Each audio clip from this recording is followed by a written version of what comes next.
So when I was already 14, I was number one in my country, the number one tennis player. So when I was 15 or 16, I left my house and I moved to Miami, Florida to play tennis. I moved to this academy where was Gabriela Sabatini, but on February, when I thought everything was going to be fine, Yeah, you're going to get back on the courts. I was a paralyzed body in a bed.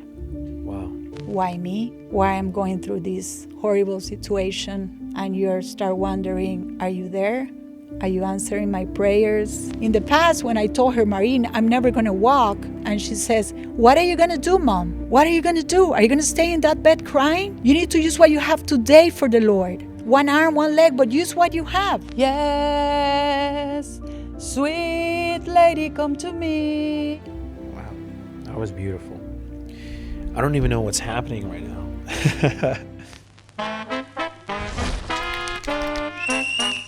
Mosquedos en la calle con violencia, mucho vicio. Deseo or a home para mí era lo mismo. Pero el buen pastor, mero Jesucristo. This is Lost and Found. Just get yourself a priest friend who could just be there for you all the time. Paula Umana, thank you so much for being here.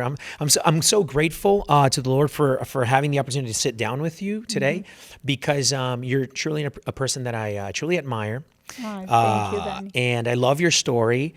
Both my wife and I, we kind of just, we love your story. Your show with EWTN, Gifts of Hope, that I know the producer, Robert Bush. And I think Eric was in there too. And Eric, yeah. So it's such a great show. You Catholic speaker. You've been traveling the world all over the place telling your testimony. Well, the story that the Lord, the Holy Spirit has done in your life with your family and stuff. And we're going to kind of just tap into all of that stuff. But yeah, I just want to thank you so much for stopping by. Thank you. Because you're only a stone throw away. You're in Atlanta, right? Yeah. And I love to come here. It's beautiful. Yeah. Just to come to the Buc-ee's gas station. Yeah, which is right. Yeah. Yeah, I know a lot of people that do that for sure. Yeah, that's the first stop. Yeah. Where you go. Yeah, thank you so much for being here. So I guess I want to, gosh, because your story is all over the place, and I love it. But maybe I guess for those who don't know, Pura Vida, we can start by where you're from. You're from Costa Rica. Pura Vida. ¿De qué parte de Costa Rica? Where from? I'm from San Jose. Okay. In a little town called Guadalupe, como la Virgen de Guadalupe. And I am the youngest of 7 kids. Okay. And I remember growing with a strong faith. My grandma, every day around 6 o'clock, she used to be sitting on her rocking chair with a rosary. Well, I remember I was little, coming out from school. I went to a Catholic school, and she used to live in front of the school. And she was always doing like... Whistling? Yeah, I thought she was whistling, but she was praying, rezando rosario. She was always praying the rosary every day. And I grew with the faith at home. You know, my mom was very clear with the rules. She always say, do not have a boyfriend that don't go to mass. Do not have a boyfriend that smokes. Or that is divorced. That was the rule. Do not bring a guy like that home. Is that something you carry on with your daughters? I haven't really said the phrases like that. Like he has to go to mass. But I hope they know that, and I mean. That's very good advice. Very clear rules, right? Yeah. Instead of going around things like that. Yeah, your grandma's not going to steer you in the wrong direction. Yeah. She knows a thing or two. Yeah. So then your grandma was in a rocking chair. She carrying the rosary, whistling Abuelita the rosary. Anita. Abuelita Anita. Se llamaba Anita. Anita, that was one of the grandmothers. The other one was Lucrecia. She was from Spain. And she was also a strong Catholic grandma. And for me, I was very impressed when she passed away. I was not able to be there because I was already in the United States. And after she died, I have a dream. And the dream was that I was on her funeral, and she was on the box. How do you say the box in English? That is a better word. I think so, right? En la caja, decimos en español. ¿Sí? Sí. And caja abierta. Yes, and she was wearing a white dress, beautiful, and she had a rosary. And then she'd sit down and look at me and hold my hands.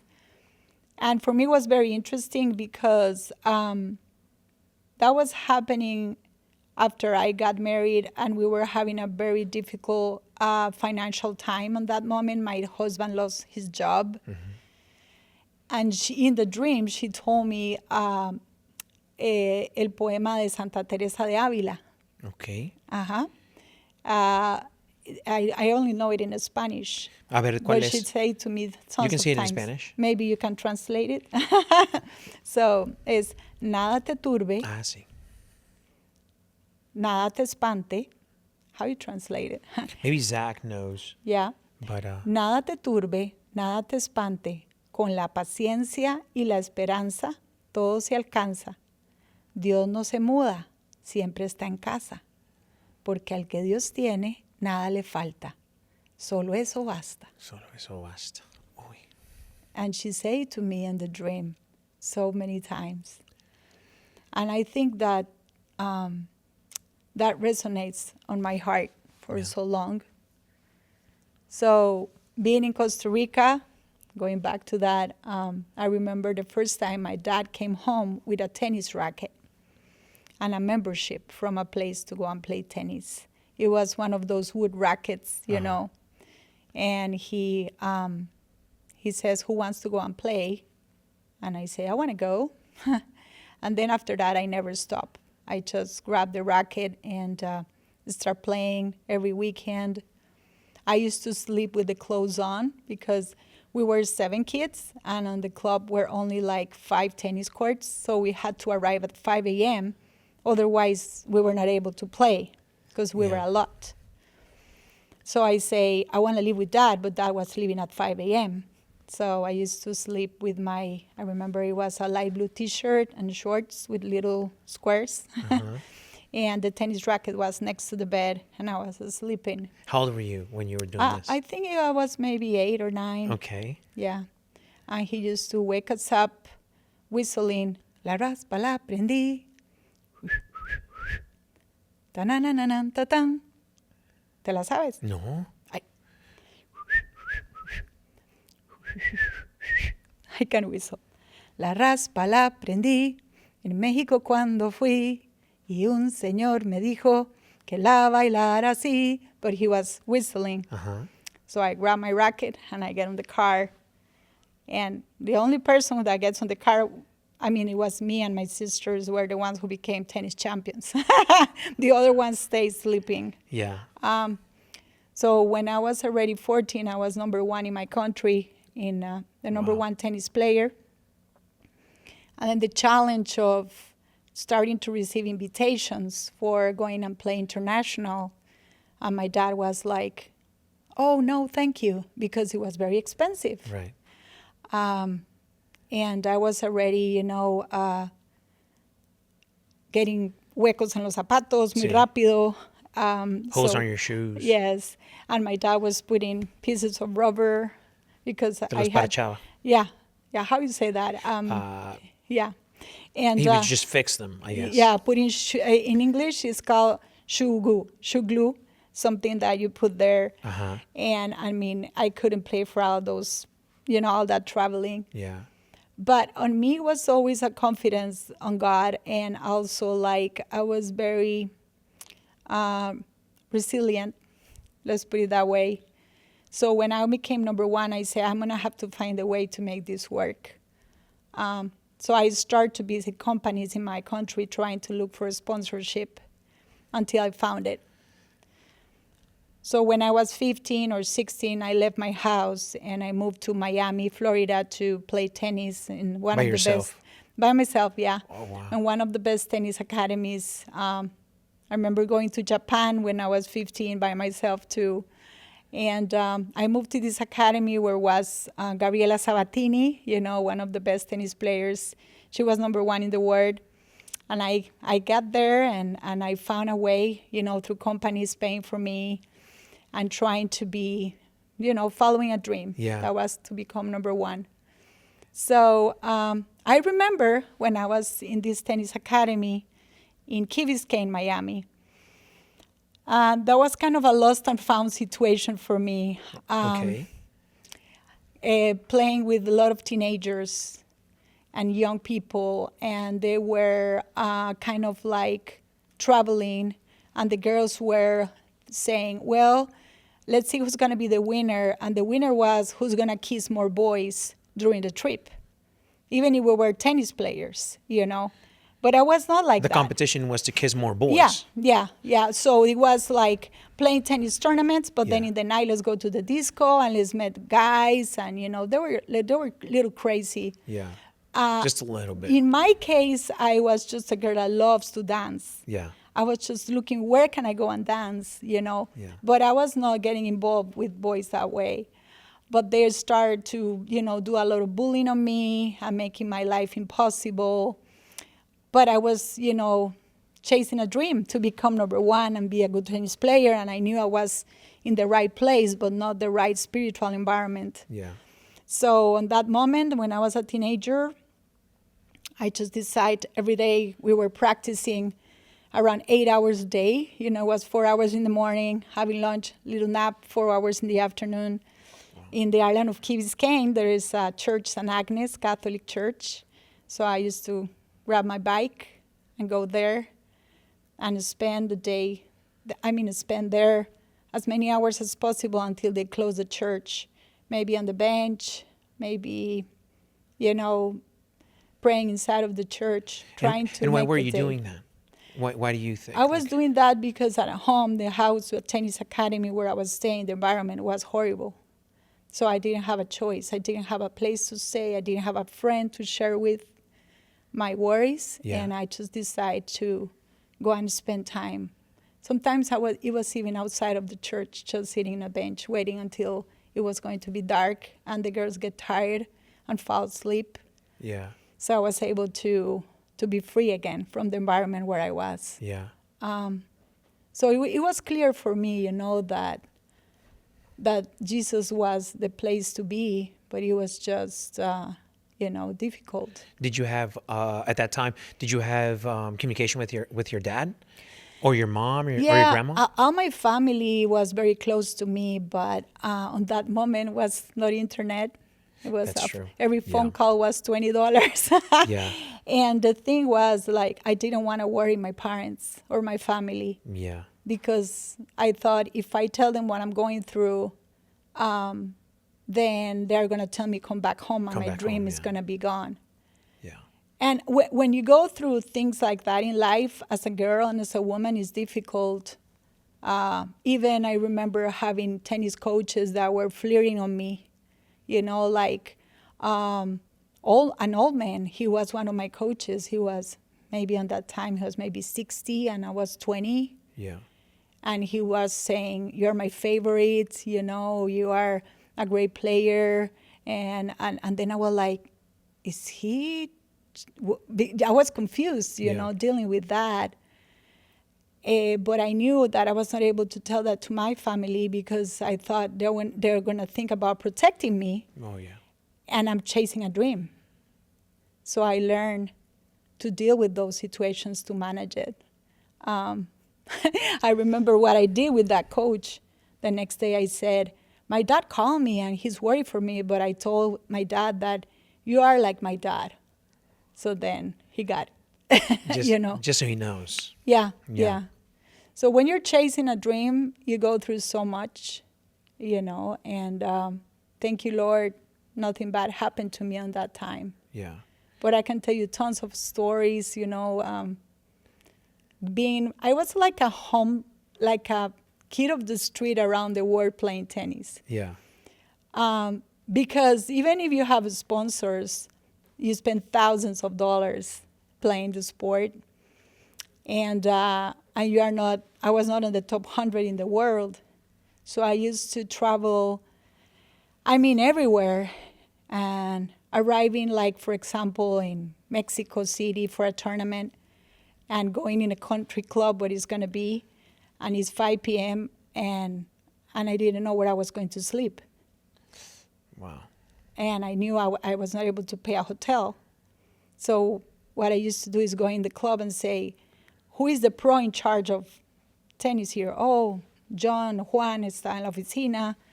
So I say, can you find me a club member that can give me housing. And I finished being in a beautiful house with, but it was always like that. Yeah. It was always like that, like trying to figure it out, how to make it work and how to get your dream. It was, yeah, that's what I was gonna say. It seemed like you had this passion for tennis, and like you had this dream kind of thing already, and your eyes were focused on it, and nothing's gonna take that away from you. And where does the, I guess, the passion of tennis comes from your dad? Is that, so your dad was passionate about tennis? Or he just, like when he invited you guys, like who wants to play tennis? Was it just like a thing, or Well, he? all the family plays a lot, and Okay. my dad became national champion when he was 50-something. Okay. My sister, yeah, everybody. We are a tennis family. My brother-in-law now owns a tennis academy in Costa Rica. So, and my dad is 96 now, and he still plays tennis twice a week. Wow, So, good for him. yeah. So right now, I cannot play tennis because I have ambulatory paraplegia, and of course, it's very frustrating. It's painful. It's sad, but God has managed that in other ways. You know, Yeah. my stage is different now. It's not the tennis court. Yeah. So Yeah, and I want us to definitely unpack that for sure, because you have this incredible story of being a professional tennis player, being number one in your country and top 100 or top whatever in the world. 280. 280 in the world Yeah. at one point. And then chasing this dream, you moved, you chased it everywhere. You moved to a different country, different language, different culture by yourself at a teenage years. How, so you live this life, and then eventually you get diagnosed with what's it called? The condition I have Sí. is called CIDP. Okay. What is it exactly? It's a very long name, right? Well, before that, I mean, I was a very active person, but of course, after that, I met a handsome man, my husband. Yeah. He's a Frenchman. He's a chiropractor.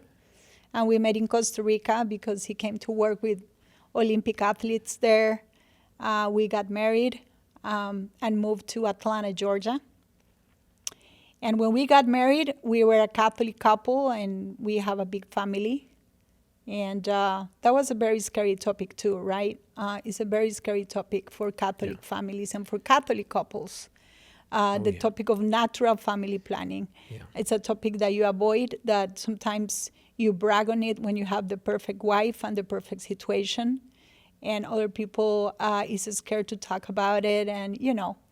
But anyway, we have a big family, you know. I am a mother of 5 kids. And at the beginning, I was very scared about what was going to happen. I think having a big family is a big prueba de fe, ¿verdad? Oh, sí. Es una prueba de fe. Maybe the biggest, ¿cómo digo prueba de fe en inglés? It'll test your faith for sure. Yeah. Right? Yeah. Yeah. It'll put Test you to of faith. test. For a woman especially, it's a scary topic. And when you think, well, I'm on my 20s, and I'm gonna have 25 more years of fertility, and I don't know, and all women go through that. When you face that, and you have to make decisions. Yeah. So we have 4 girls and 1 boy. When my first one was born, and then I get pregnant with my second daughter, that was very fast. And I was crying on that moment. I say, I'm not celebrating. I'm very scared to go through morning sickness again. Yeah. And how this is going to be. And I'm very tired. And, we go through that. Go through that. It is interesting because now I'm talking 22 years later. Yeah. The other day I talked with that daughter, specifically my second daughter, and I say, Clarita, I need to confess you something.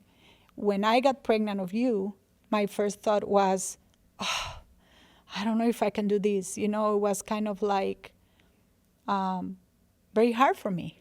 Yeah. And I feel bad about it. I told her. Yeah. But she's so simple, easygoing. She looked at me and she says, Mom, you know what? I don't care. It's okay, Mom. I don't care. Don't worry. Yeah. I understand, So after my 4 daughters, I remember saying to my husband, like everything was under control, and I say, Serge, I would like to have another child soon. And he says, okay. And I say, what about, and that was in 2014, what about if I get pregnant in like March, and then I have a baby in December, and then on February, I go back to the tennis court? Because on that moment until now, I have a company that teaches tennis to children in schools in Atlanta, Georgia, where I live. So I got pregnant in March, and I got a baby in December. But on February, when I thought everything was going to be fine, Yeah, you're going to get back on the courts. I was a paralyzed body in a bed. Wow. So what happened? Well, what happened to us, to everybody. That suffering knocks your door. Challenges knocks your door. Mm. Things that you don't want to live come. And de la noche a la mañana, las cosas cambian. Las cosas cambian. And you face that moments where you start asking, why me? Why I'm going through this horrible situation? And you start wondering, are you there? Are you answering my prayers? So that's exactly what happened to me. And so, and this is the pregnancy of your boy. My number 5. Your number 5. Man, that's tough because you had already done, I guess, everything. If we look at it from a perspective of like looking at it, everything that you've done on the books, as an athlete, as a mother, as a wife, you're doing everything that seems to be the right thing. And then all of a sudden you get this quote unquote bad news that's going to prohibit you from doing probably one of the things that you love the most, which is playing tennis. Well, I think it's more about, in this case, to describe my condition, it was like a monster getting in my body, starting to paralyze everything. So it was not anymore about playing tennis, even that. It was, at the beginning, it was more about, I want to walk. After that, it was more about, I want to be able to eat by myself. And after that, I want to be able to brush my hair. I want to be able to hold my child on my arms. He was a newborn. So the tennis was not really what matters on that moment, of course, but it was so far away from me to go back and play. And, it is, when illness and disability comes in life, and when suffering comes, I think it's a good time for evil to make a party with you. Oh, yeah. Oh, yeah, because you're just so vulnerable. It's the perfect time. And he chased the goal of destroy your family and your life and your confidence in God. And, it's very easy to have the faith and be close to God when everything is going well. And also you start to question yourself what I did wrong. Is this a punishment? What is God letting this to happen to me? He started to attack your life, your spiritual life, and he's trying to destroy you as much as he can. And sometimes we can, some days we can beat him and some days we can't. I was just going to ask that, do you remember, I guess to dive deep into that moment of your life, do you remember when, in a sense, you were in the darkest moment of that? Do you remember what was the worst thing, the worst day maybe that you've had when you were going through Well, that? I have a couple. Maybe one of them was just it's very simple, but one was just I needed somebody to take me to go to the bathroom, Yeah. just to go and pee, Yeah. And nobody was available, and I was waiting, and I said, please, somebody come and help me. I'm not saying I have a bad family or everybody was giving the best, but at that moment I didn't have anybody able to help me. And I just start to hit myself, like my legs, and I was like desperate, like, how I get out of this body when I want to do something. And then another moment, was, I don't know how to explain you, is like I was on the bed paralyzed and the door was open a little bit, and my family didn't know that. And I was a lady that was helping in my house, and she was saying, this is too much, I'm exhausted, I cannot help in this house anymore. Because imagine 5 kids, a mom paralyzed in a bed, all the laundry, the bills on the mailbox, Yeah. coming from all the medical bills. And then also it's a mixing of the proud of after being in the newspaper a tennis champion, then you show up like a woman in a wheelchair asking for money and GoFundMe, and you should be happy and thankful, but at the same time you're proud. Oh yeah. And then also a hard moment was, in the hospital when you have a lot of nurses that are men and they treat you just like a chicken. Yeah. Like, the way they dress you, they take care of you. It's like you lose all your vanity, all your, everything. But going back to that moment in my house that the door was open, they were discussing what to do with me pretty much. So, Like if you were a thing. well, it's because it's a situation. And that's what happened with all the people when they are sick and old. And maybe you're listening to this podcast and one of them. You're one of them. You're thinking, who is going to take care of me? Because I cannot take care of myself. And that's really hard when you lose your freedom. For me, the freedom is one of the biggest treasures you can have. But you lose your freedom of your body. So they were talking about it. What are we going to do? Who's going to take care of Paula? The lady wants to leave. So I don't know how to explain you, but it was a spiritual moment where evil show up. I have a friend who just had back surgery, but he's an older gentleman. He's I want to say maybe like in his 70s. Mm-hmm. And he had an option. He had an option to either, doctor said, you can have this spinal cord surgery, or you could just live with the pain you already have. He could barely just get out from a chair. He couldn't even sit down. So he had an option. So he decided to go through the surgery that was going to make him better, but he was going to suffer for at least 6 to 8 months because he needed to be in bed. He couldn't do anything by himself.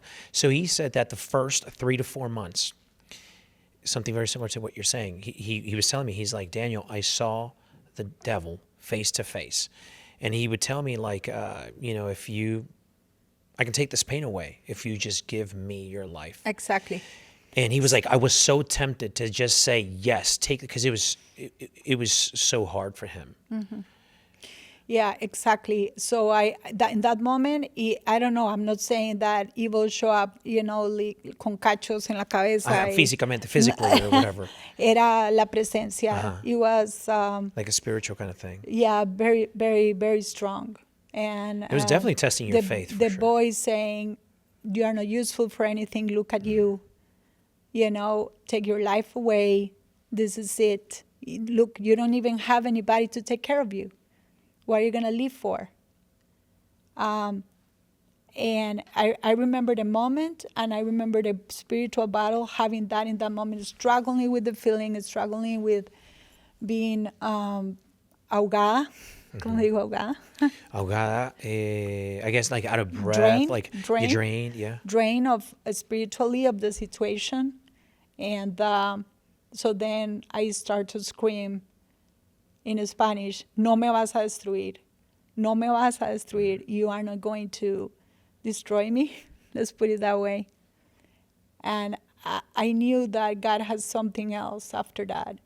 It was clear for me, so it is a very, very difficult moments in life. And what helped you? How did you get, how long was that process? Well, that wasn't a specific episode that I remember exactly, because you were asking me what was one of the moments. So I can tell you that episode was very, very, very big. Being a mom in a wheelchair is the most big frustration you can have, because we are used to be moms that we have to be physically available and useful for our children, to provide, to cook, to drive, I mean, my daughter's coming to me and say, Mom, can you brush my hair? My hands were like this. Can you close the bottom of my skirt to go to school? Very simple things, very simple tasks that we all women have at home. Yeah. And losing all that capacity, lose everything, not even able to move my hands, and making them take care of me. So it was the opposite. All my kids grow in the other way. My 10-year-old was taking care of me. My 11-year-old was taking care of me in the day, in the night, taking care of the brother, So leaving that situation, it is like little moments where you have to say, I surrender, I surrender, I surrender.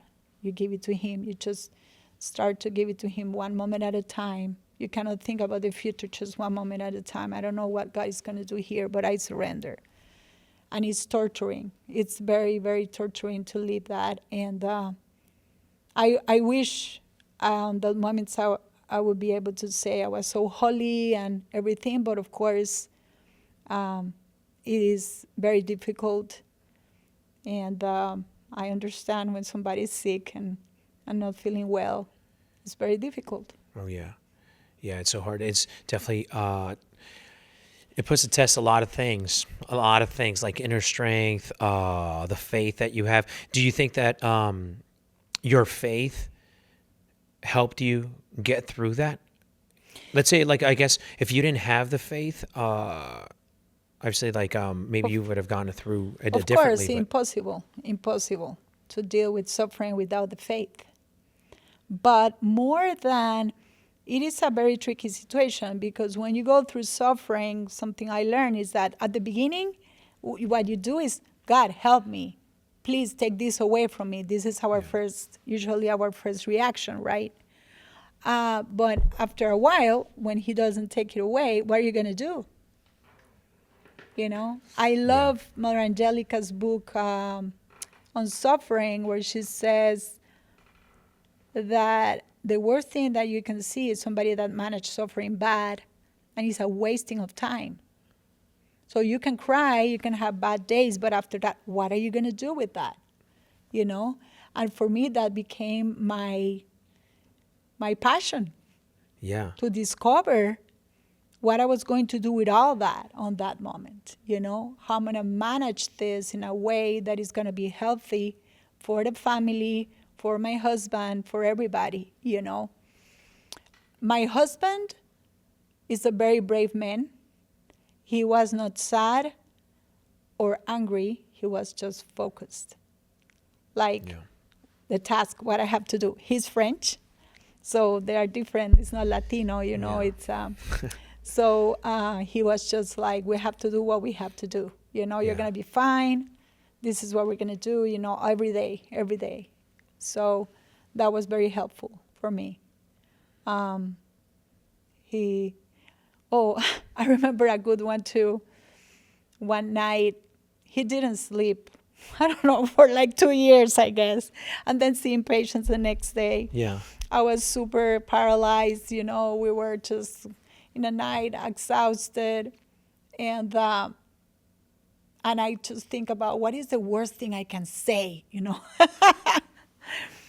So I said, Serge, let's die.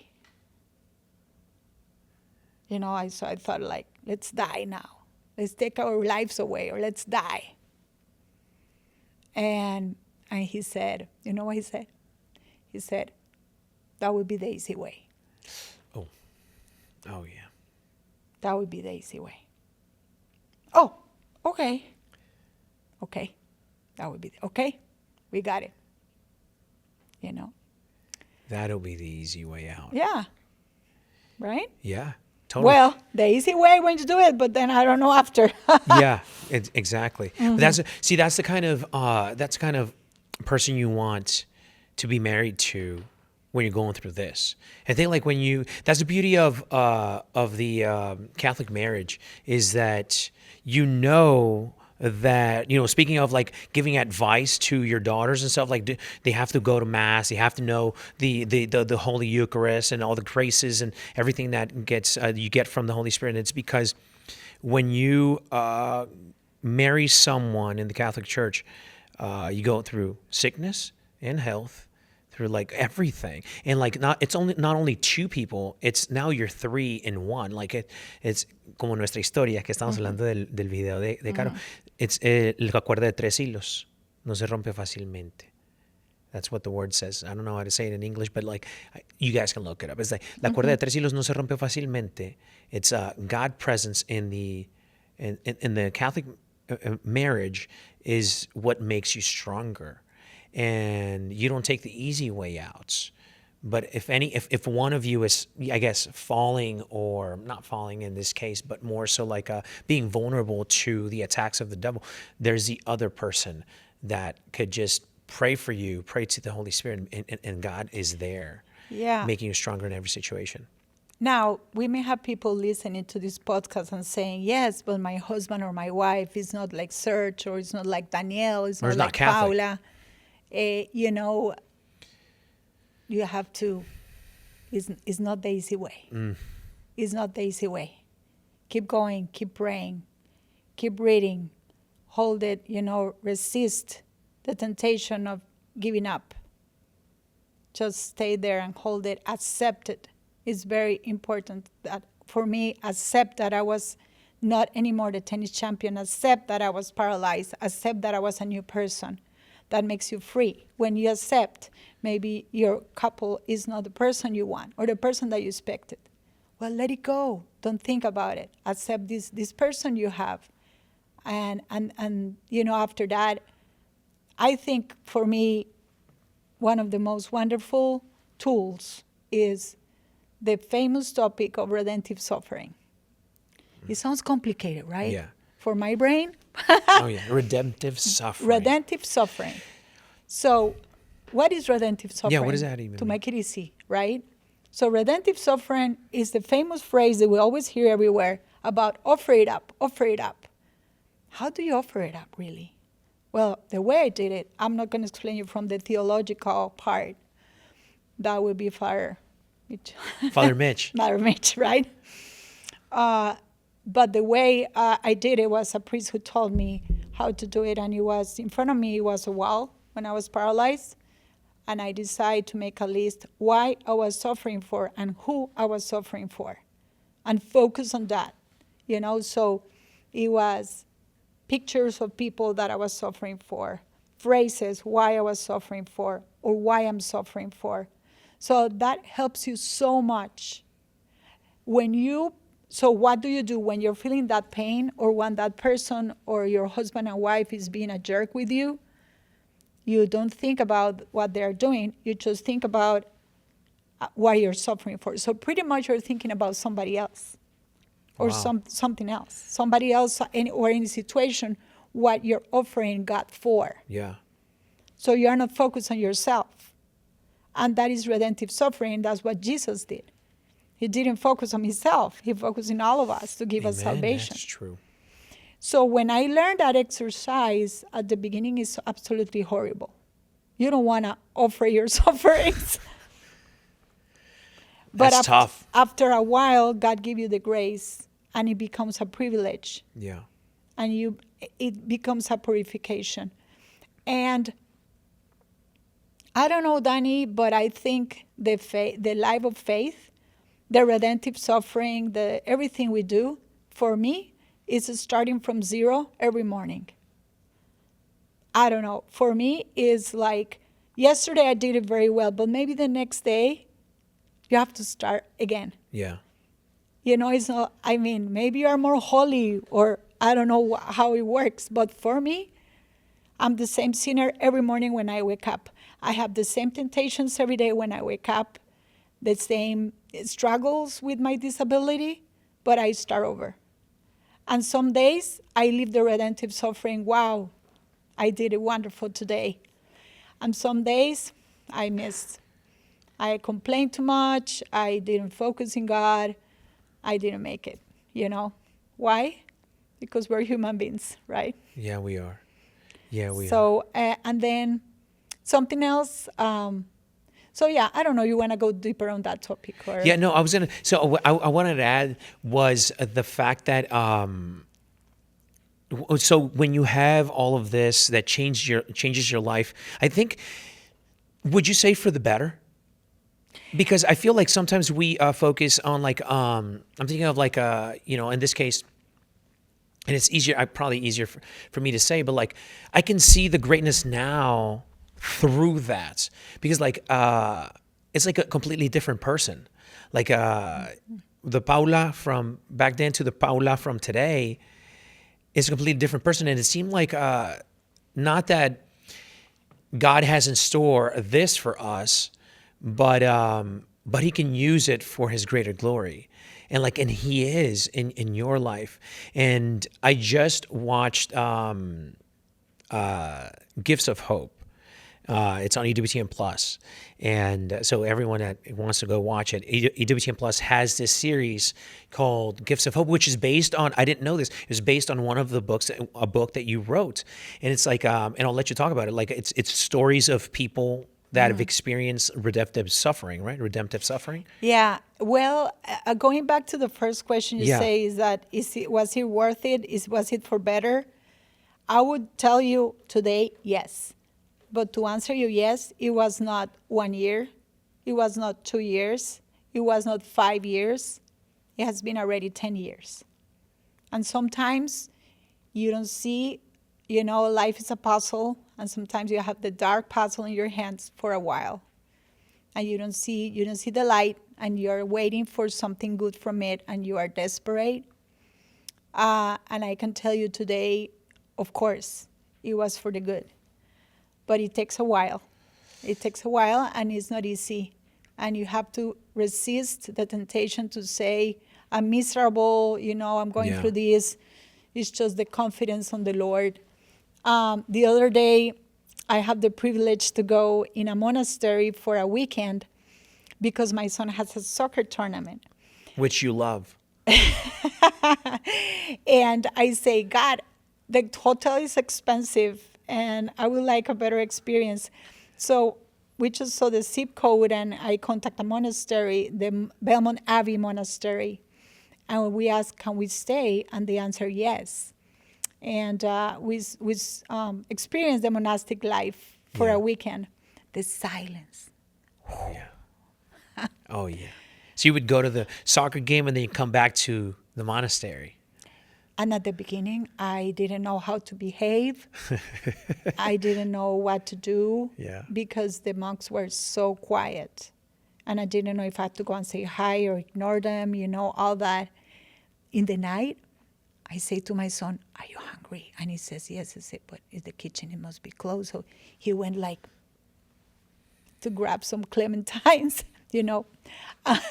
But anyway, one of the monks helped me a lot. Yeah. And he just say, every morning when you wake up, just say 10 times, Jesus, I surrender everything to you, and you take care of it. Jesus, I surrender everything to you, and you take care of it. And that has helped me a lot, you know. But yeah, when I was going through all that, I was very frustrated because people was coming and saying, "Oh, I'm praying for you," and you know, sometimes that's not true. Do you do that? They'll just say it. We do it. Do you do that? You know, I'm not gonna lie. Yeah. So yeah, I do that. Sometimes we do that. Me too. I say, "I'm praying for you," and I'm not praying. I'm not praying for the person, you Yeah. know. So you know that. So does me saying I'm praying for you, does that count as a prayer or no? Oh, No, I have to actually pray. no sé. Oh, yeah, because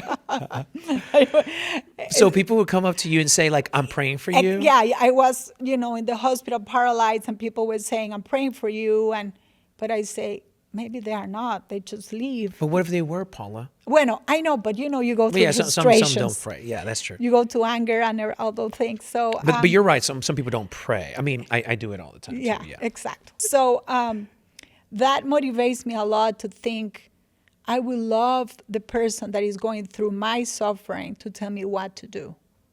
I don't want to hear advice from anybody else more than somebody that is paraplegic, somebody that is going through pain and that they get, you know, que lo sobrepasaron, que lo superaron.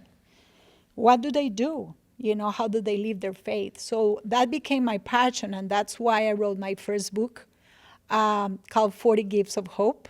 Actually, I have a copy here. Yeah, let's pull it out. I love it. I love stories, especially testimonials, because So- and you have one of my superheroes, So this is for you. Who?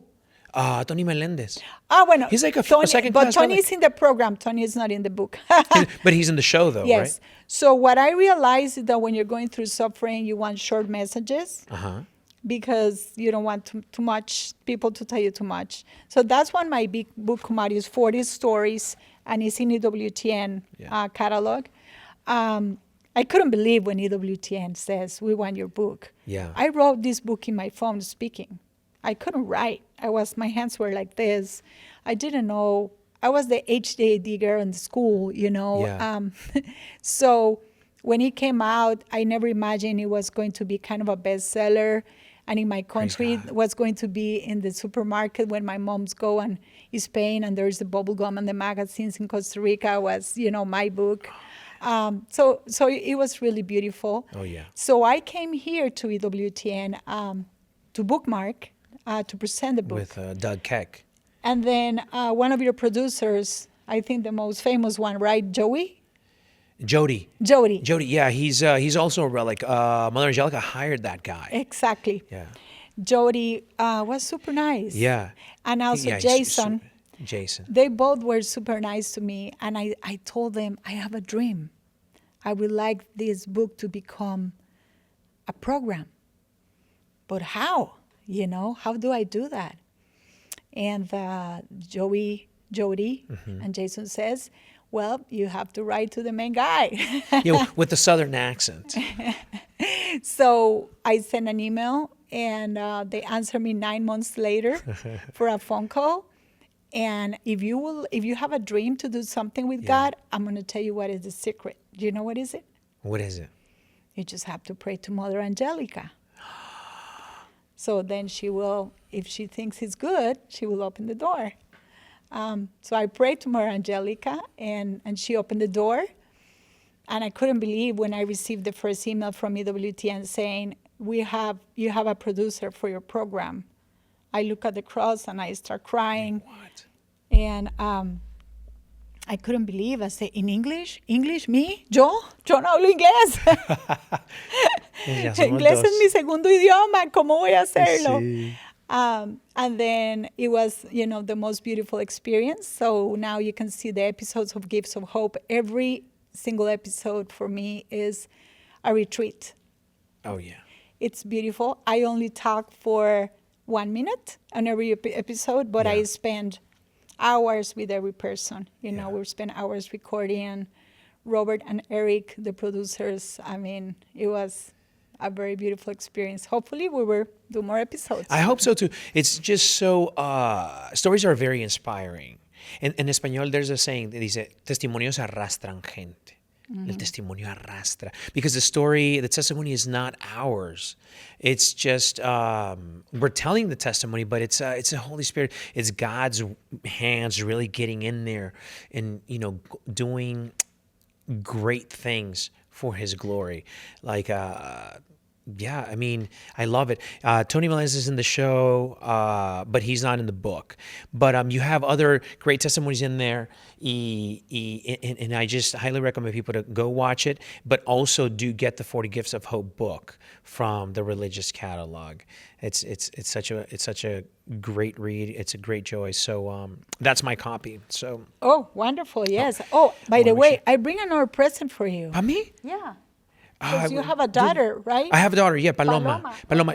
Se llama Paloma because of the Holy Spirit. Look, this is for Palomita. What? Mira. ¡Qué belleza! It has the toy and the thing. Look, me this see. is for you. This is for Paloma. Perfect. This is for Palomita, this is for you. And it's thank you big, so she's going to be. much. How old is she? She just turned 1, Paula. Exactly. How old? But she's I a big think- baby. She'll definitely wear this for a couple years for sure. I can see her going to mass with that dress, Oh yeah. right? Oh yeah. And she'll be allowed to, with this dress, go to. She'll be looking the part for Latin Mass for sure too. So that's good. Thank you so much. Oh, you're welcome. I hope you like it. We love. This is the first time I get a present on the show. You're the best. Thank well, you. now you have two. The Now I book. have 2 of the book, but I kind of asked for that. So Well, the other thing that helps me a lot going through suffering and all this mission was a story on page 95 of my book. That is when my oldest daughter, she's very honest, my oldest daughter. Sometimes people complain that when you have a teenager that they're so mean. But for me, teenagers are more kids that have no filter and tell you the truth a lot. yeah. And parents don't accept that. But Marie came to me when, to keep sharing you the process why you see me moving now. There was a process of thousands of prayers of people, years of treatment with something called Gamunexi, which is plasma for the immune system to stop attacking my body. And God, with the help of the Blessed Mother, my body started to come back little by little. It was not something that came back like Overnight, like the whole Overnight. thing. What was the first thing? Do you remember? What was it like? The first change you saw in your body? Oh, yes. It was on August 3rd, 2016. And in Costa Rica, we celebrate La Virgen de los Ángeles. My goodness. Es el Día de la Virgen de los Ángeles, that is August 2nd. And my aunt organized a pilgrimage in my country. They closed the roads and everybody va y reza a la Virgen de los Ángeles y caminan. So a lot of people went and did that for me. And also that week we started a new treatment that we were having faith it was going to work. And the next morning I wake up and I was able to sit down for first time. By I yourself? wake up, I say, oh, I think I have strength. And I was able to sit down. Every month something was coming back. I remember when the right arm came back, the left arm came back. And the first time I was able to stand up was February 11. That is the day of Lourdes. The Virgin of Lourdes. Oh, the Blessed Mother Yes. was doing things for you. Yes. The Blessed Mother is if you want to make a business with God, you better go to her. Talk to his mom. You better go to her. Oh, yeah. She can help you a lot. She can help you a lot. She can be in the middle a lot. Do you remember that feeling of getting up, like standing up for the first time? Yeah, it's scary. Scary because I didn't know, I didn't feel too much. I was holding, I had videos on that, holding things, trying, and then my hips coming back, the strength coming back, little by little, putting the infusions, praying, all the support, therapies, donations. Unbelievable the effort. Oh, that's so good. Trying and trying. And the thing is that, Danny, in reality, what makes you move forward in life through suffering is the help of God. But the ingredient that really makes me be here is love. The love for my children. the wish to see them, for them to see a mom that was functional, that was able to do things, to come back. That was bigger than anything. I say, I really want, I really dream with one day I can drive my kids to school and, prepare the breakfast and take care of them. I was begging that to the Blessed Mother. Give me that opportunity. I was even angry with her. I say, you were able to take care of Jesus. Why you don't let me take care of my kids? Come on. You can do that for me. Help me, Yeah. And then little by little, everything started to come back. But from my knee to my feet, never came back. And that's why I use these braces on my legs now. But I was in a wheelchair. I was not able to go from one place to another, until one day my daughter Marie, that was in 2018, she went to Lourdes in a mission with Catholic girls. She was in Spain, but they went to France to spend the weekend. Yeah. And when she was there praying for me in Lourdes, I was in the car with my husband, and we were driving home. And women, we always need tweezers because we always have hair that we don't like on the face, Yeah. And we always lost the tweezers, ponytails, tweezers, and socks, right? Yeah. We never know where they are. It's always in your bag, in your purse. And so I say, can you stop in the supermarket? I need tweezers. And I was going to, in Atlanta, you have Publix and Kroger. I say, I want to go to Kroger. And he says, no Publix. No Kroger, no Publix. And I obey him. So when we are in Publix, I was able to do a little bit of steps, but always with a walker. Never have the balance to go anywhere. Or take the plate from the table to the sink or anything like that. And when I'm there, my son Charles went to look for some little toys in a corner. And I say, Charles, I was there. A lady was in the pharmacy of the supermarket. And she looked at me. And she decided to come and talk to me. But it's interesting. Her name is Angel, by the way. She was going to change the rest of my life. And before she talked to me, now that she's my friend, I asked her, what you were thinking? ¿Qué estabas pensando? She was saying, should I tell her? Should I go to her? And she thinks, I have done this before, but nobody believes me. But she decided to break that resistance and go and talk to me. She was thinking, oh, she's speaking in Spanish. And she says, excuse me, I don't have feet. I didn't walk for 10 years. Because she got lost on the snow and for 3 days, and they have to cut her feet. So she was a lady in a wheelchair. And she says, but I discovered this guy in Instagram that he create a brace that works like a leg. And he does prosthetics for the veterans of the war, but you don't have to cut your leg, and it works. So she showed me she didn't have feet. She sit down and take care, and I called my husband. But she was walking. She was walking. And that was the beginning of my freedom. And all that happened on July 15, 2018. That was like 2 o'clock in the afternoon in Atlanta, Georgia. But in France, there was 6 hours more. When my daughter is in Lourdes, in front of the Blessed Mother, begging for her mother. Wow. She was begging for a miracle for me. Wow.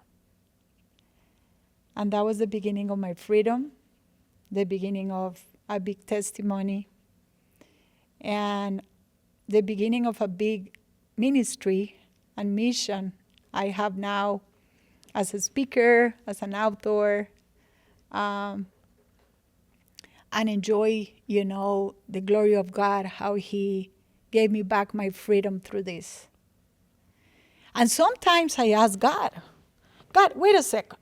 You gave me my arms back, my hands back, my hips back. Why you don't give me this back?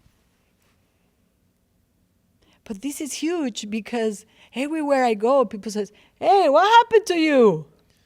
What is that? What's your deal? And I say, here we go, God. One more soul. Yes. This is it. This is how we got them, And I learn, and we learn. We go to college, we study to be good professionals. We try to be, to make good money, to be successful. Do we really make big efforts to catch the souls? We really make efforts like, what am I going to do to get that person? What is going to be my strategy? Should I be quiet for a while? Should I just pray here? Should I talk here? Should I sing here? How do I get this person?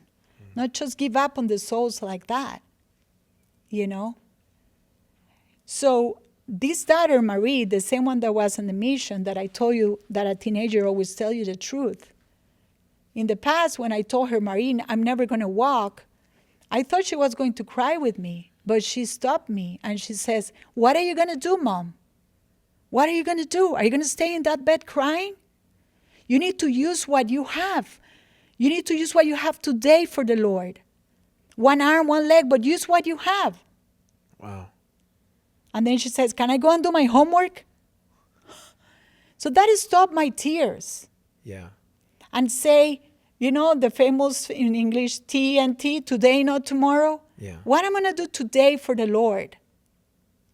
Sometimes it's, go to the Holy Sacrament and pray for others. But offering your sufferings or just use your talents or what you have. How come God bring me to the stage to speak to the 60,000 to the National Eucharistic Congress having no knowledge, no preparation, no nothing? Because we just say, here I am, Lord. Oh, you just went through a different school, though. You lived it. Here I am, Lord. Yeah. And something that we should motivate a lot about that I love to share now, when I was in the Eucharistic Congress, imagine there is 60,000 people outside and behind the stage, and they call my name. Paula Umana. My daughter is next to me, one of my daughters, as you say, mission with the family, right? And I say, Clara. She says, Mom, be fast, please. I want to go to the hotel and have a ramen. Keep you grounded. Go. Yeah. Go, Mom. Go do your job. Yeah. So I say, okay. So when I go on the stage, I thought I was going to collapse. But at that moment, when I go on the stage, God brings to my memory when I was a little girl and I give shows to my sisters and I'm sitting on the living room with my family, singing to them or making a show to them. And God makes me feel that I was with my family because we are one church. Yeah. And you don't have to worry to be judged, to be evaluated. What are you doing? What are you saying?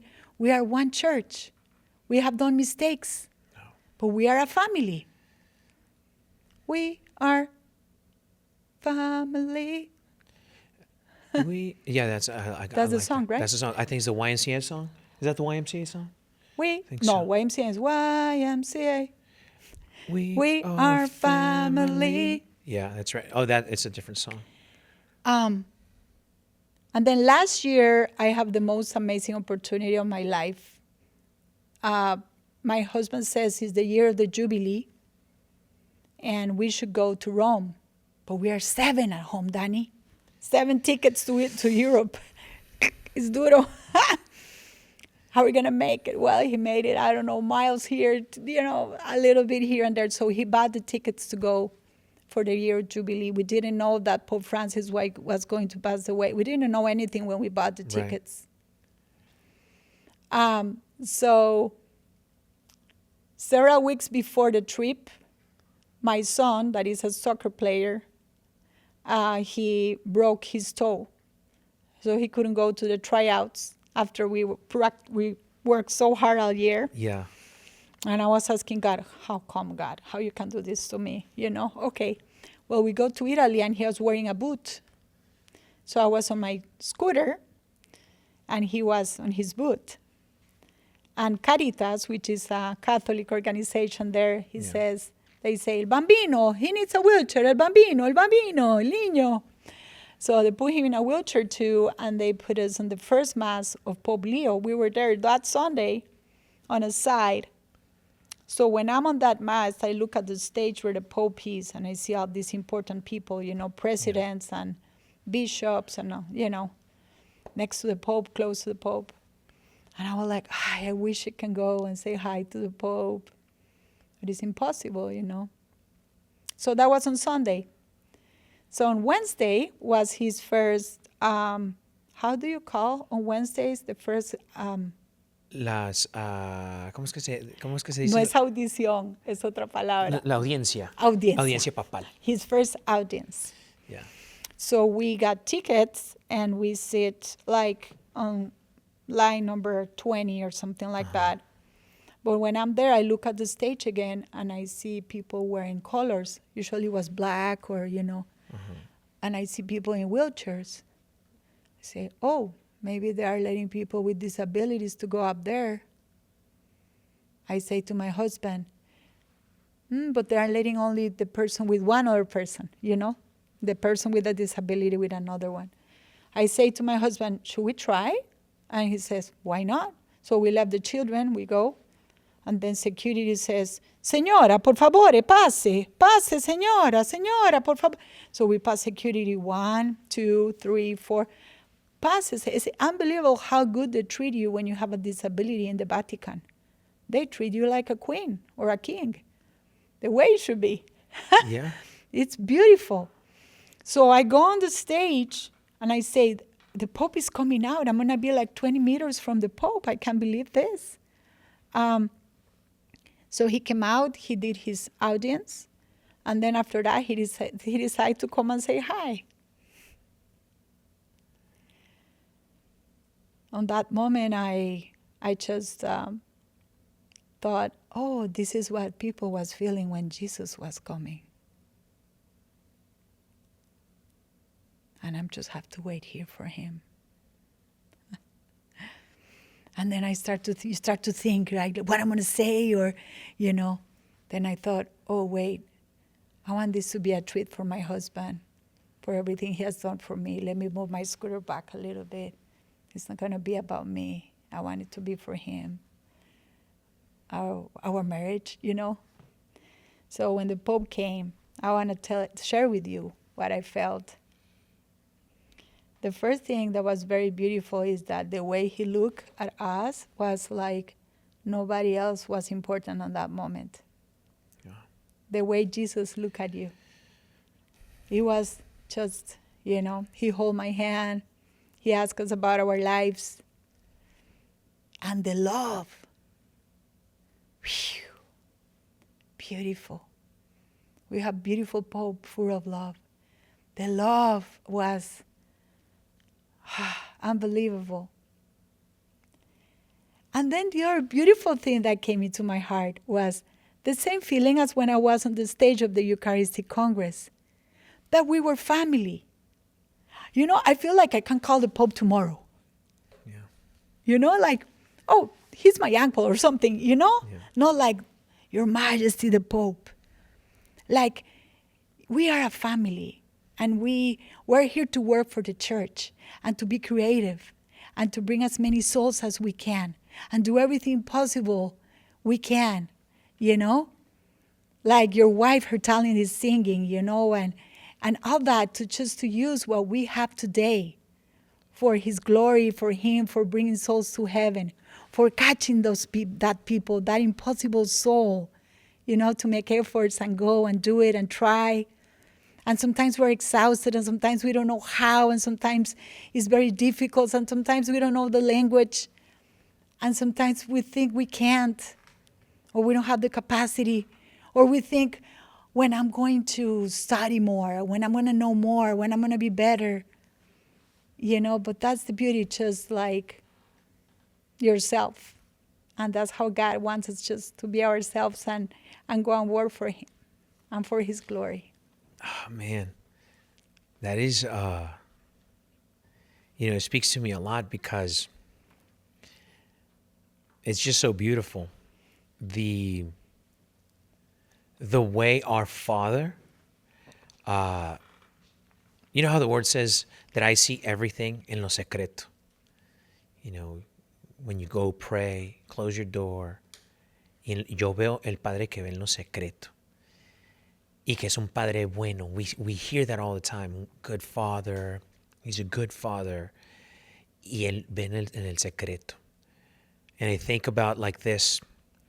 In the secret of your bedroom, when you were just laying there and you couldn't move.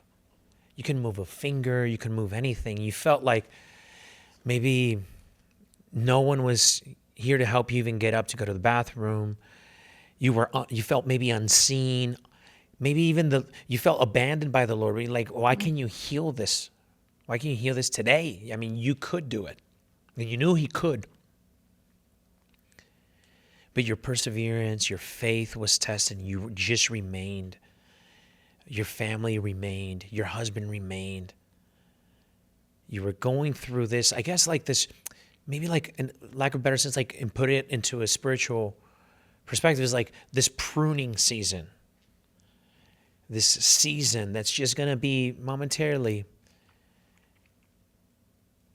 And then the way is giving fruit.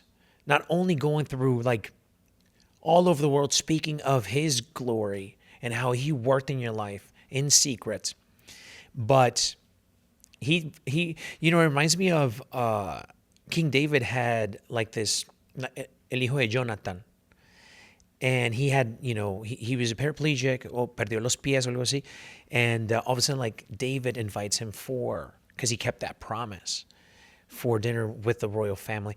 Y creo que the fact that we have a good Father that is faithful and He never leaves us. He's there with us. No matter what kind of season we're going through in life, He's there. He's present. He's good. He remains good. He's faithful. If we just remain and focus on Him and give our suffering for others, we will see the fruits of that. And the fact that you were seen, and que haya sentido like a family closeness to the Pope, when even though like he might not even remember that day, he might not even remember that moment, because in a sense, like within the Catholic Church, we feel that like He acts in la persona de Cristo. And even though it wasn't maybe Mass at that time, but like acercándose a ti, like coming in close to you and holding your hand and looking at you, man, that was definitely God. I mean, a big part, of course, was that when He put His hand on my head, I have been questioning myself during all these years, am I doing the right thing? Am I approved? Am I approved of what I'm doing? So in that moment, when He put His hand on my head, for me was, God saying, you are approved. Go ahead. Don't worry anymore. We question everything we do. Oh, yeah. It's just to open our hearts and go for Him and do what God is asking you to do, It's hard to work for God because it's a big responsibility. Oh, yeah. It's scary. But, just go. Just go with the adventure. Paula, how do you see, or I guess obviously, yeah, but in what ways do you see your life different? Like the way you used to see life to the way you see life today. What's the difference between those Paulas? Well, it's completely different. Before, I used to jump from the bed to hit the tennis ball. And now I jump because I want to work for God, for him. But of course, first is the family. My husband and my children are first. So, when you do something for God, try to include your family on everything, because otherwise you lose a big taste of the things. Yeah. It's not the same. So I always try to travel with my children, enjoy with them, the beauty of the fruits of suffering that are good,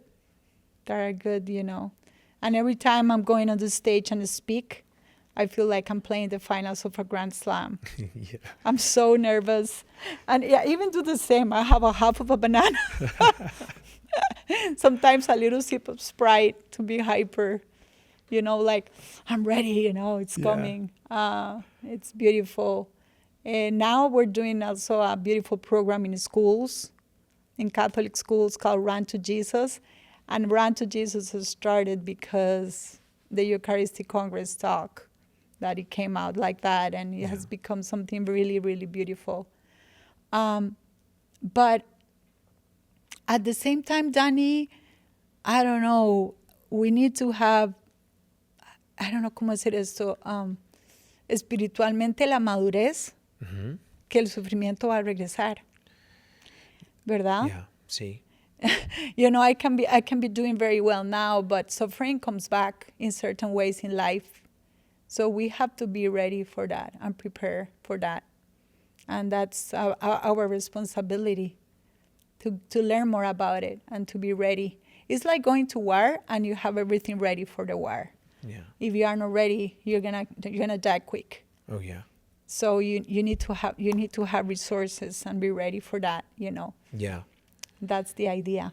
What are those resources that you think someone like me should be having ready to, just in case, or ready for battle, I guess? Well, the first thing I would say, everybody just go to the Bible and read Ephesians 6:10, La armadura de Dios. La armadura de Dios. The sacraments, the Eucharist, because there's two things that evil can resist, and it's adoration and the Eucharist. Even if you don't feel like it, even if you feel lazy about it, just do it, because what the Holy Spirit is providing you through the sacraments is things that we don't understand. And then after that, put EWTN 24/7. That's right. All the programs are wonderful, Looking at that, look at Gifts of Hope, my program, because it's going to help you. Lost and Found podcast. Yes. I heard once someone. I asked a very similar question to this priest in California, and he said SOS, sacramental life, oración, and Santa Palabra. Ah, wow. In the Bible. So like SOS, meaning like, so like you said, live a sacramental life, go to Mass, go to confession, and go to Mass daily too, not just only Sunday Mass, but if you can, go to Mass daily, sneak in, a Mass here and there, aside from Sunday Mass. Prayer, O is for prayer, and the other S is for the Holy Bible, the Word. And I would say go to the Blessed Mother.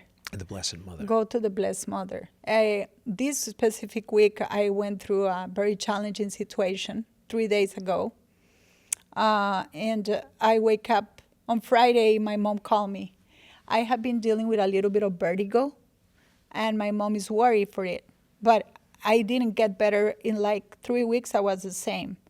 But it was very hard to diagnose. They were like, what's happening? Because I'm feeling well, but I'm dizzy. And anyway, we were struggling with that. So my mom called me, and she says, I'm having some tachycardia. ¿Cómo se dice tachycardia? She's 89. My mom is 89. And then she says, so how are your days going? Because she didn't want to ask me, how are you? Because, she didn't want to go. And my answer was very mean. I said, Mom, I will let you know when I'm doing better from this vertigo. Instead of being sweet and nice to her, I was mean. And she says, okay, baby, I love you. Take care. She hung the phone. I wake up on Saturday morning, and my sister says, Mom had a stroke yesterday. And she's not speaking.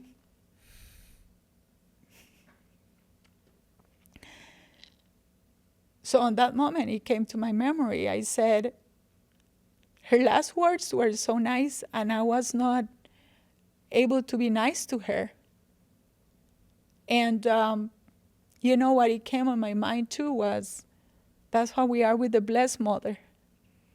She want to talk to us, and we're just like, whatever, you know. So I was desperate. And I say, wait, I think I prayed the rosary with Mom like 4 years ago, and I recorded. I was looking for that recording, you know. Where is that recording? I want to hear her voice diciendo las letanías. Quiero. So she was in the middle of the hospital dealing with all that. And then I look at the cross, and I was telling Jesus, you know, like, I don't like you today. I don't like you, you know, and I don't dare to pray for her to be better. She's 89. She's old. This is it, probably, you know. My family was praying really hard in video call everybody, and I was thinking inside of me, I don't know if God is going to answer this one. It's too late. But she wake up on Sunday speaking. What? Yes. So, you know, those little strokes when they put the medicine on the right time, and she's speaking, and she's going back home tomorrow. I say, God, you give me the chance again? You give me another chance to be with my mom. You give me another chance to record the rosary with her. And I'm going to record the glorious mysteries, the luminous mysteries, todo lo voy a hacer. O sea, estoy tan feliz that she's speaking perfectly. The day happens, and the day after she was only saying like 3 words. And, you know, struggling with that. My mom is fine. You know, for me it was a big shooting, and wake up these 4 days is like, you know, your Blessed Mother is there. She's there for you. Talk to her, you know, spend time with her, tell her everything. And I'm ready to go and see my mom, you know, in Costa Rica, and I can't wait to, you know, to give her a hug and tell her that I'm doing better. Oh, you better let her read you a book or something, because man, that's yes, God a gave me the gift. chance. God gave me the chance again. He gave me the chance to be more sweet and to listen and to record all this, and I don't know, but this is beautiful. Sometimes people have little strokes and then they are back for so many years. Yeah. I thought it wasn't going to happen, and it happened, and I'm very excited, and I'm very grateful. I was even planning to cancel this trip to come here, and then they say she's better. Poor Zach, the producer, he doesn't know I was not coming. Yeah, no, and you shouldn't have. If that was the reason for it, man. Como diríamos en español, eres una consentida de Dios. He is just Pampering us. grace after grace after grace. It's just it's a beautiful gift, Paula, that you can experience that. I feel like it's talking to me and a lot of us right now, because you know, like everyone knows you know, I've shared it before of like you know, my parents were split up, my mom abandoned us and she left, and so it was, long story short, you know, not that I hate my mom, I did at one point. But it's so hard for me to even now, like knowing Christ and walking with him and faith and stuff like that. It's hard, not because I love my mom, but it's just hard to have a conversation with her, because we talk, you know, once a month, and my wife talks to her parents every day, and my wife always tells me, like, you need to be better. Because you're the one that knows Jesus now. You have a life with the Holy Spirit. You are transformed every single day, and she hasn't. So you know that you should call her. You know that you should be merciful, love her, like all this stuff. And I know these things, and I can tell you these things. And I can probably tell someone, if they come to me and ask me for advice, I'd be like, yeah, talk to your mom every day. Love her. It doesn't matter what she did. But to my own mother, it's hard. I don't know. Where do I find this? Like, how can I give myself this advice and do it? And like, I want to do it, but then I never have time, and it sucks. And I'm like, and now that you're telling me this, or telling me your story, I wasn't expecting that your mom would be okay right now talking. It makes me just want to go home and call my mom and have a conversation. She'll talk for like 4 hours, but I want to hear all those 4 hours, especially my mom. Not only my mom here, but my mom up there, La Santísima Virgen, Mamita Maria.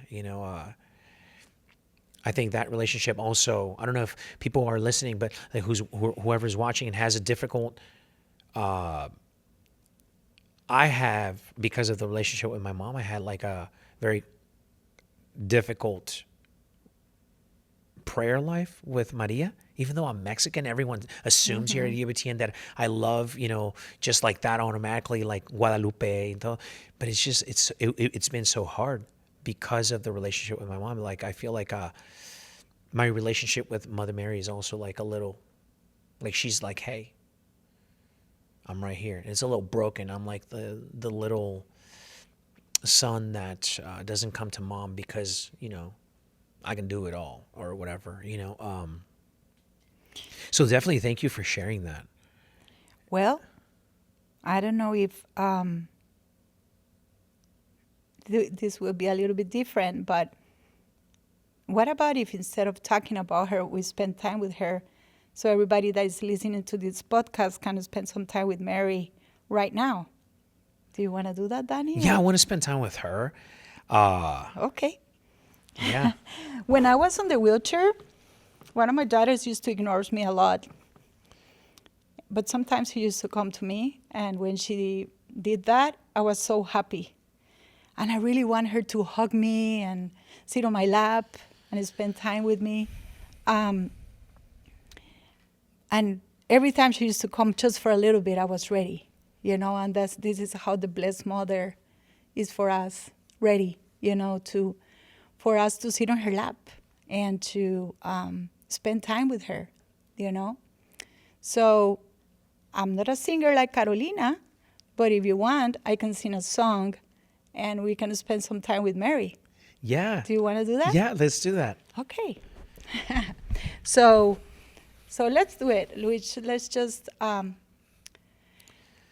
sit on Mary's lap and think, like imagine you are 10 years old. Can you go back to that moment when you were 10 years old and you were with your mom? Maybe your mom was not nice to you, but you're going to spend time with your Blessed Mother. So I'm going to sing a song to you, and I don't want you to look at me.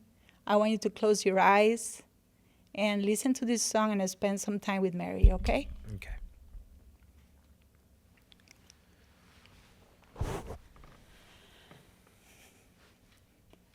Mother, you are tender like a flower, pure and fair, white and precious, full of love beyond compare. Madre, eres ternura, eres una flor blanca y preciosa, llena de amor. Yes, sweet lady, come to me. Come to me. Cover me with your mantle, full of love and care for me. Sit on her lap.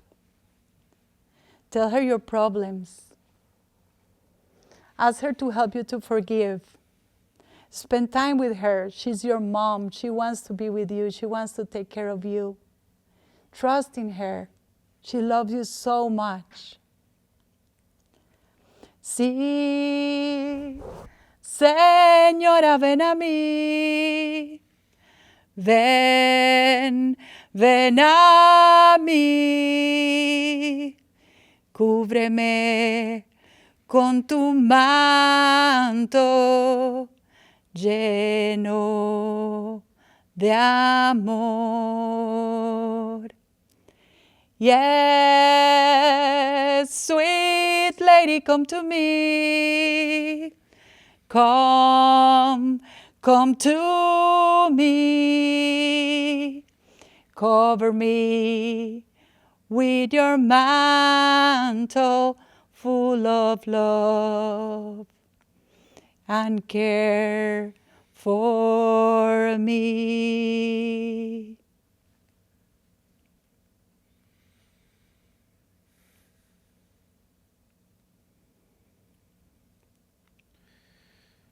Wow, that was beautiful. I don't even know what's happening right now. Thank you, Paula. Thank you for doing that. Gracias.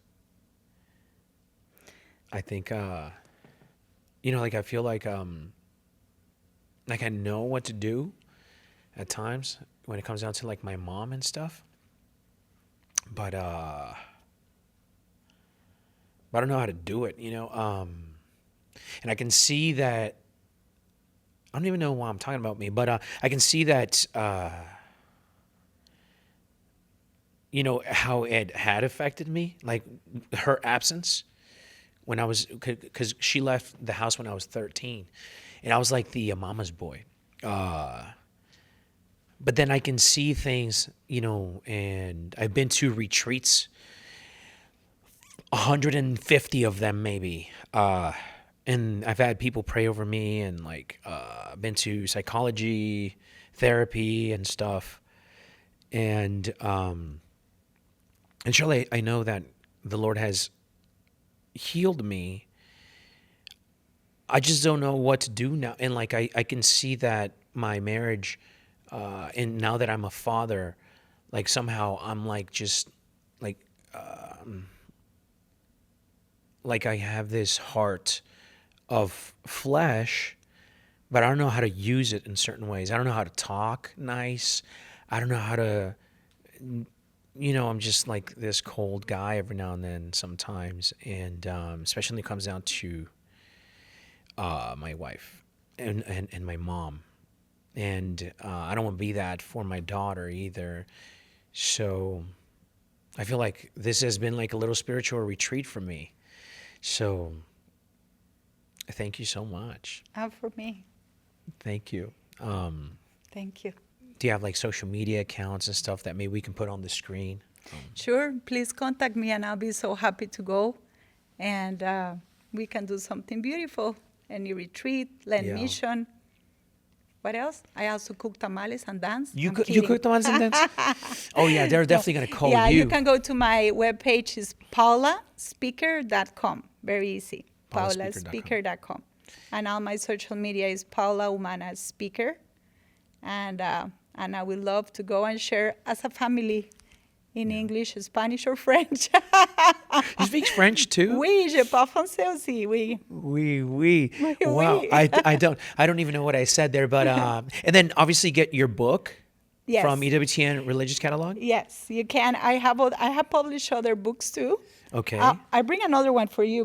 Another book for me? Yeah, it's in Spanish. Oh, man. Oh, I left it inside of the office. It's called Esperanza en tu bolsillo. Esperanza en mi bolsillo. En tu bolsillo. En español. En español. Okay. Yeah, it's for the Latin community in the United States. It's a special book made for the immigrants. Yeah. What to do with situations when you lose all your hope. Yeah. And you don't know what to do. So it's divided for the youth, for the seniors, for the moms, for the dads, for the kids. And it has QR codes, and it has songs and videos, and it's so beautiful. And you can find them all on my webpage, paulaspeaker.com. Okay. Thank you, Danny. No, thank you so much for being here. I'm so grateful. I feel so blessed. Voy a llegar a la casa con las manos llenas para Paloma, para Caro, para Paula, thank you so much for being here. Muchas gracias. Muchas You've gracias. been a Que el Señor great- te bendiga. A donde quiera que vayas, que el Espíritu Santo siga haciendo su obra. Y sabes que aquí tienes tu casa, tu familia que ora por ti siempre. Dile a Caro que ya puedo cantar con ella. Ya le voy a decir. Llegando a la casa le voy a decir. Gracias, Paula. Muchas Thank gracias. you so much. God bless you and thank you for this beautiful invitation. And everybody find the lost and found in life. Amen.